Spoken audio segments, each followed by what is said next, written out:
इंसान चालाकी से देखेंगे आप कि मंदिर गांव में बनाएगा, मस्जिद गांव में बनाएगा, गिरजा गुरुद्वारा गांव में बनाएगा, और शमशान बनाता है दूर, बहुत दूर हट करके, गांव से बाहर। गांव में नहीं देखने को मिलेगा आपको कि कहीं किसी गांव में श्मशान घाट हो, शमशान हो, वो आपको दूर रखता है। क्यों? उससे मनुष्य जो है दूरी बना करके रखना चाहता है। क्योंकि उस संदर्भ में अगर आप सोचेंगे तो हालांकि मंदिर, मस्जिद, गिरजा गुरुद्वारे से आपका धर्म छूट जाता है कहीं न कहीं। कि मजहबी परंपरा जो है, इसके मातहत लोगों का जो स्वधर्म है, उस कर्म को लोग नहीं कर पाते हैं, उससे लोग दूर होते जा रहे हैं। और इस शमशान को ज्यादा दूर बनाने से फायदा नहीं है, नुकसान है। उसका अगर स्मरण किसी व्यक्ति को हो तो व्यक्ति अपने जीवन में अत्याचार नहीं करेगा, अनाचार, कदाचार, व्यभिचार से अपने आप को दूर रखेगा, बेईमानी नहीं करेगा, हिंसा नहीं करेगा। लेकिन उससे लोग दूरी बना करके रखता है, मंदिर मस्जिद के फेर में पड़ा हुआ रहता है। अब देखिए विडंबना है कि लोग समझते हैं कि धर्म जो है वो मंदिर में है, मस्जिद में है, गिरजा में है, गुरुद्वारे में है, लेकिन वास्तव में धर्म आपके भीतर है, आपके हृदय में है। आप दूसरे के प्रति नफरत पालते हैं अपने भीतर, दूसरे के प्रति घृणा रखते हैं, दूसरे के प्रति ईर्ष्या द्वेष आपके भीतर है, तो मंदिर जाने का क्या फायदा है? आज सावन का प्रथम सोमवारी है।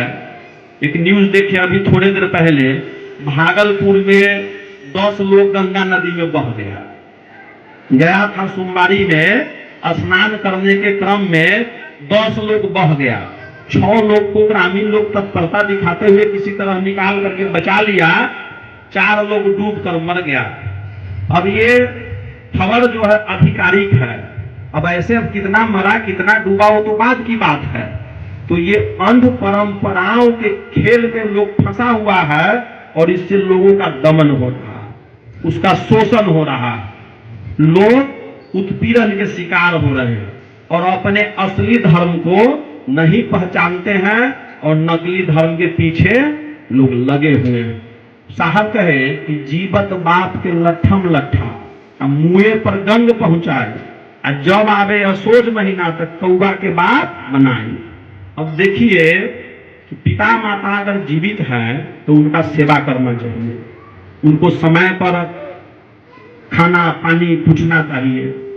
उनको अगर बीमारी किसी तरह की हो गई तो उनके इलाज का समुचित प्रबंध करना चाहिए। वो सेवा जो आप कर लेंगे वही सार्थक होगा। अब मरणो उपरांत, मृत्यु के बाद आप 20 गांव को भोज खिलाइए, आप लाखों खर्चा करिए, आप 15 दिन भंडारा करिए, उससे कुछ लाभ नहीं होगा। ये सब क्या है? मनुष्य को अपने जीवन में माता पिता का ऋण अगर उतारना हो तो जीते जी, जब वो जीवित है उसी समय जो सेवा करेंगे आप, तो आपको कुछ लाभ प्राप्त हो जाएगा। अब मरने के पश्चात क्या लाभ मिलना है? कुछ नहीं। कृष्ण कहे आपको गीता में, भगवान कृष्ण ने कहे गीता में कि वासांस जीर्णानि यथा विहाय देहि।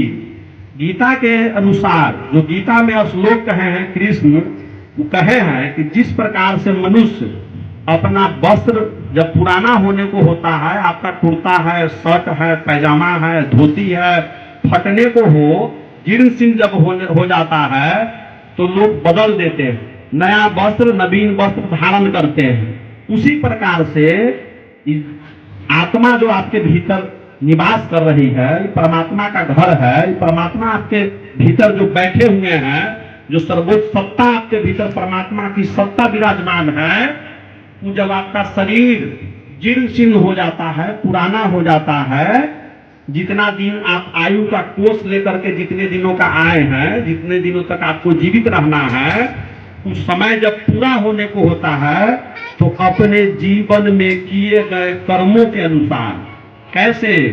अपने जीवन में किए गए कर्मों के अनुसार नए योनि को धारण कर लेती। क्या कहते हैं? ऐसा तो नहीं कहते हैं कि पुत्रों के द्वारा 20 गांव के भोज खिलाने के अनुसार उनको जोनी प्राप्त होगा, या उनके परिजनों के द्वारा भंडारा करने से उनको अच्छे जोनी की प्राप्ति होगी, ऐसा नहीं कहे। तो गीता में कृष्ण कहे हैं हिंदू का सर्वमान्य ग्रंथ गीता है, हिंदू धर्म के अनुसार ही हम कह रहे हैं। क्योंकि कई सारे लोग कहते हैं कि कबीरपंथी लोग अलग रास्ता अख्तियार कर लेते हैं, उनका अलग नियम है, अलग विधि विधान है, लेकिन आप अगर कहते हैं कि हम हिंदू हैं तो हिंदू का ग्रंथ है उसके अनुसार मैं बोलता हूं। और उसके बाद अब इस शरीर है तो शरीर का क्या होता है, 3 तरह से इसकी अंतिम क्रिया होती है, अंतोष्टि होती है। या तो इसको आप अग्नि में जला देते हैं, शरीर अग्नि में भस्मीभूत हो गया, कुछ क्षण में जल करके राख हो गया। आदमी जीवित है तो कितना गुमान करता है, मैं ये कर दूंगा, मैं वो कर दूंगा, मैं तुमको देख लूंगा, मैंने ये कर लिया, मैंने वो कर लिया, यह सब मेरा किया हुआ है। बड़ी लड़ाइयाँ लड़ता है समाज में, परिवार में, सब जगह, और मैं करता है दिन रात। कितना अहंकार उसके भीतर होता है। इसी पर एक साधक कहे कि एक माचिस की तिल्ली, एक लोटा घी और लकड़ी के गट्ठर पे थोड़े देर में जलकर राख, बस इतनी सी है आदमी की औकात, यही औकात है। लेकिन जीवित रहता है मनुष्य तो मैं करते रहता है। तो आप अग्नि समाधि करते हैं तो थोड़े क्षण में अग्नि में भस्मीभूत हो जाएगा, शरीर राख हो गया। आप अगर जल समाधि करते हैं, पहलेजा ले जाते हैं, वहां ले जाकर के अगर जल समाधि कर देते हैं तो जलचर जीव इसको थोड़े दिन में खा जाएगा, शरीर का काम वहां भी खत्म। अथवा आप अगर समाधि करते हैं, मिट्टी में दफना देते हैं, तो ये मिट्टी का शरीर पंच तत्व में विलीन हो जाएगा, थोड़े दिन में मिट्टी हो जाएगा। इस शरीर का काम खत्म, और आत्मा जैसा कर्म अपने जीवन में किया उसके अनुसार उसको जोनी मिल जाएगी। तो फिर पितर पक्ष का जो खेला है, ये आपको करोड़ों अरबों का व्यापार गया जिला में चलता है। प्रत्येक वर्ष पितर पक्ष का आयोजन किया जाता है। तो यह सब क्या है, ये सब ढोंग है, आडंबर है। धर्म के नाम पर लोग धंधा किए हुए हैं। हम लोग कहते हैं कि धर्म नहीं धंधा है, पढ़ा लिखा भी अंधा। तुलसीदास जी भी कहे कि घट ही में है सुझत नहीं, लानत ऐसी जिंद, तुलसी यह संसार को भयो मोतिया बिंद। कि आप कहाँ ढूंढ रहे हैं भाई, किसको खोज रहे हैं, क्या चीज आप पाना चाहते हैं? कहीं बाहर कुछ नहीं है, सारा खुशी, सारा जो चीज आप चाहते हैं कि हम बाहर से ढूंढ लाए, पुण्य सब आपके भीतर है। आप मान के चलिए। अच्छा देखिए, कोई व्यक्ति हमारे समाज में आजकल किस तरह की धारणा बनी हुई है, कोई गरीब आदमी अगर कोई मुखिया का कैंडिडेट हो जाए, मुखिया का चुनाव लड़ जाए, वो ईमानदार हो, एकदम मान के चलिए कि ईमानदार व्यक्ति है और मुखिया का चुनाव लड़ने को तैयार है। सारा गांव का लोग उसको खड़ा भी कर दिया, आश्वासन दिया कि हम वोट देंगे भाई आपको। अब समझिए कि कल चुनाव होना है, आज रात में अब दूसर पार्टी जो है वो अब शराब का कार्टून ले आएगा 20 गो 25 गो, अब पूरे गांव बांट दिया। तब 5 साल के लिए 1 बोतल शराब में उस पंचायत को गर्त में ढकेल देते हैं कि नहीं ढकेल देते हैं? 100-200 रुपया के लिए पूरा पंचायत गर्त में चला गया 5 वर्षों के लिए। तो आप धर्म कहाँ जाते हैं करने के लिए? भैरव स्थान या क्या कहते हैं काशी प्रयाग। धर्म कहीं दूर जाकर के करने की जरूरत नहीं है। आप अगर अपने समाज के प्रति निष्ठा रखते हैं, आप अपने परिवार के प्रति अगर आपकी श्रद्धा है, प्रेम है, साधु संतों के प्रति आपकी श्रद्धा है, आपके भीतर सत्य है, आपके हृदय में सत्य है, तो वही धर्म है। देश का प्रेम आपके भीतर है तो वही धर्म है। कहे कि आपको जो भरा नहीं है भावों से बहती, जिसमें रसधार नहीं, हृदय नहीं वह पत्थर है, जिसमें स्वदेश का प्यार नहीं। दिनकर कहे कि समर शेष है नहीं पाप का भागी केवल व्याध, जो तटस्थ है उनके भी समय लिखेगा अपराध। लोग तटस्थ होकर के देखते हैं आजकल समाज में कुछ गड़बड़ी हो रहा है, हमको क्या लेना देना है उससे। लेकिन उस तटस्था के लिए भी आपको दंड मिलेगा। आप भी पाप के भागी हैं, आप उससे बचे हुए नहीं। धर्म असल में मजहब का धर्म जो है, इसको लोग खूब अपना लिया, मजहबी धर्मों को। और जो स्वधर्म है उसको लोग किनारे किए हुआ।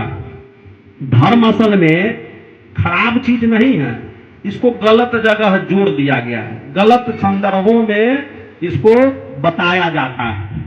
अब मान लीजिए कि कोई व्यक्ति किसी पद पर हो, उस पद के साथ अपने कर्तव्यों का निर्वहन अगर ईमानदारी पूर्वक कर रहा है, उस पद के साथ न्याय कर रहा है, तो धर्म है क्या? धर्म है, वही धर्म है।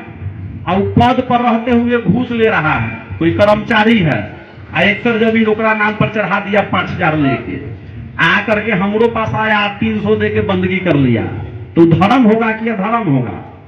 कोई ठेकेदार है, सड़क बना रहा है, काट में 5 इंच, बीच में 1 इंच, आप सीमेंट के बदला रेते से खाली ढालवा देगा, उसको बालुए मिला करके, और जा करके कोनो मंदिर में थोड़ा सा संगमरमर लगवा देगा, टाइल्स मार्बल लगवा देगा, तो धर्म हो जाएगा कि अधर्म होगा? कोई व्यक्ति किसी का जमीन हड़प लिया और वो जाकर के थोड़ा सा कहीं पर चढ़ा दिया, तो क्या धर्म हो जाएगा? धर्म नहीं होगा। असल में धर्म है आप न्यायपूर्ण ढंग से अपने जीवन को जीते हैं, वही धर्म है। धर्म न दो सत्य समाना, सत्य के समान दूसरा कोई धर्म नहीं है। कबीर साहब भी कहे, आपको धर्म की परिभाषा दिए हैं, तप के लिए कहे कि सांच बराबर तप नहीं, झूठ बराबर ताप, और जाके हृदय सांच है, ताके हृदय आप। अब लोग दिन रात झूठ का खेती किए हुआ, चोरी, बेईमानी, हिंसा, सदाचार, व्यभिचार, भ्रष्टाचार, बलात्कार फैला हुआ है। और लोग समझते हैं कि हम मंदिर मस्जिद में जाते हैं, थोड़ा सा प्रसादी चढ़ा देते हैं। अरे भगवान आपके 200 ग्राम बतासा के लिए बैठल है, जिनका ये पूरा सृष्टि किया हुआ है, जिनके द्वारा सारी सृष्टि की रचना हुई है, वो आपके देने के लिए बैठे हुए हैं। सब तो उन्हीं का है। अब देखिए कि लोग जाएगा नदी में, तो गंगा जी में जाता है तो वहां पर जल चढ़ाएगा, आपको हर हर गंगे करके उसमें से लेगा, उसी में डाले। भाई तो 1 लोटा घड़े से ले जाओ, उसमें डाल दो तो फायदो होगा, कुछ जल की वृद्धि होगी। अब वही में से लेके उसी में देना, उसी को लेकर के उसी को दे रहे हैं। तो आप क्या दे रहे हैं? कुछ नहीं दे रहे हैं। असल में उद्देश्य से लोग भटक रहे हैं। उसका कारण है कि हर तरफ उन्माद फैला हुआ है आजकल संसार भर में। आप देखेंगे कि परिवार में पारिवारिक उन्माद, समाज में सामाजिक उन्माद, धर्म में धार्मिक उन्माद। अब कैसे उन्माद है? परिवार को देख लीजिए, पहले लोग सामूहिकता के साथ सब लोग मिलजुल करके एकल परिवार माने सब संगठित होकर के सब लोग रहते थे। और आजकल न्यूक्लियर फैमिली हो गया है। छोटा छोटा लोग समझता है कि पत्नी, पति और बच्चा इतने का परिवार है। इंदिरा जी के समय में नारा था, हम दो हमारे दो। उस समय नारा निकला था इंदिरा जी के समय में कि हम दो हमारे दो। और आज के समय में हम लोग जाते हैं तो कुछ जोड़ दिए हैं उसमें, तो हम लोग कहते हैं कि आजकल के समय में हो गया है कि हम दो हमारे दो, अब माता पिता वृद्धाश्रम में चल जो। माता पिता के लिए स्थान नहीं। अब मरने के बाद 20 गांव के भोज खिला रहे हैं, खूब सेव अंगूर टांग दिए ले जाते समय डोली में अंतिम यात्रा में, तो उससे कुछ लाभ नहीं होना। जीते जी उनको अगर आप सेवा उनका करते हैं तो वही समझिए कि आपको उसका फल प्राप्त होगा, बाद में कुछ नहीं होगा। तो मैं कह रहा था कि शरीर 3 तरह से इसकी अंतिम क्रिया होती है, और आत्मा तो जैसा अपने जीवन में कर्म किया उसके अनुसार उसको नया जोड़ी मिल गया। बाकी सब जो है तो ठगने का ही अंत परंपरा चल रहा है समाज में, और लोग इसमें फंसे हुए भी हैं, खूब फंसे हुए हैं, और लोग खुशी खुशी उसमें राजी हैं।